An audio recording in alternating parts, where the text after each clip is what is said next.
আমরা সেটাকে প্রাইভেট থেকে প্রত্যাখ্যান করছি।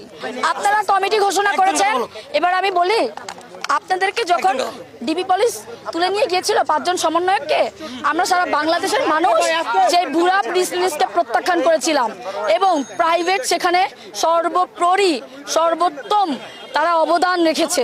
এবং আজকে বলতে চাই আপনারা যে এরকম সিন্ডিকেট ভিত্তিক এবং এত মানে সুন্দর করে সাজিয়ে একটা আপনারা যে সংগঠন একটা উঠালেন, আমরা সেটাকে প্রাইভেট থেকে প্রত্যাখ্যান করছি। আমরা আপনাদের এরকম সিন্ডিকেট ভিত্তিক এইটা মানি না। 17 জুলাই ঢাকা বিশ্ববিদ্যালয় বন্ধ করে দেওয়া হয়েছিল, যখন তারা গাট্টি গুস্কা নিয়ে বাড়িতে চলে গেছিল, এই মেয়েরাই আমরাই রাজপথে নেমেছি তাদের জন্য।